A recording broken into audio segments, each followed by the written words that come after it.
టూరిజానికి సంబంధించి కీలకమైనటువంటి అంశాల మీద దృష్టి పెట్టారు చంద్రబాబు నాయుడు గారు. ఇప్పుడు భవానీ ఐలాండ్ అక్కడికి వెళ్ళి సరదాగా ఒక పూట ఉండి ఒక రోజు ఉండి అక్కడే ఇవి కూడా ఉన్నాయి, కాటేజీలు కూడా పడుకుని ఎంజాయ్ చేస్తా తింటా అక్కడ తిరగాలని కోరుకుంటారు. అయితే తిండి సరైనది దొరకదు అక్కడ, ఓన్లీ ఆ రెస్టారెంట్ వాళ్ళు పెట్టింది తప్పించి అదే అక్కడ లోపం. అలా కాకుండా తినడానికి తిరగడానికి ఇట్లాంటివన్నీ ఏర్పాటు చేస్తే భారీగా ఉంటుంది. ఇప్పుడు అట్లాంటి ఐలాండ్ టూరిజం మీద దృష్టి పెట్టారని చెప్పేసి చంద్రబాబు నాయుడు ఆదేశించారు.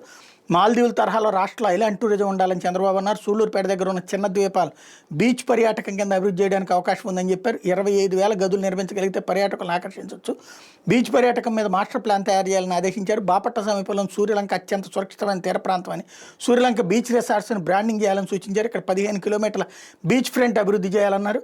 ఎస్ఐపిబి సమావేశంలో ఆయన మాట్లాడుతూ టూరిజం కార్పొరేషన్ ద్వారా రాబోయే 15 ఏళ్లలో 1000 కోట్ల ఆదాయం సాధించాలి, ప్రణాళికలు రూపొందించాలి. పాపికొండలు పోలవరం ప్రాంతాన్ని పర్యాటకంగా అభివృద్ధి చేసే అంశం మీద దృష్టి పెట్టండి.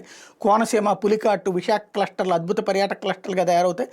అనంతపురం నుంచి గండికోట వరకు టూరిజం క్లస్టర్లో పర్యాటకానికి అవకాశం ఉంది. తిమ్మమ్మ మర్రిమానుని గూగుల్ మ్యాపింగ్ చేయండి. Avakaya festival, flamingo festival, Gandikota ఉత్సవాలు, విశాఖ అరకొత్సవం, sea to sky, AP travel మార్ట్లు నిర్వహించాలి. విశాఖ అమరావతికి హోటళ్ళు, ఆసుపత్రులు, విద్యా సంస్థలు వచ్చేలా చూడండి. ప్రతిష్టాత్మక విద్యా సంస్థలు మాన్సాస్ ట్రస్ట్ ద్వారా తన భూములు విరాళంగా ఇచ్చేందుకు సిద్ధంగా ఉంది. ఆ దిశగా ప్రణాళికలు సిద్ధం చేయాలని సూచించారు.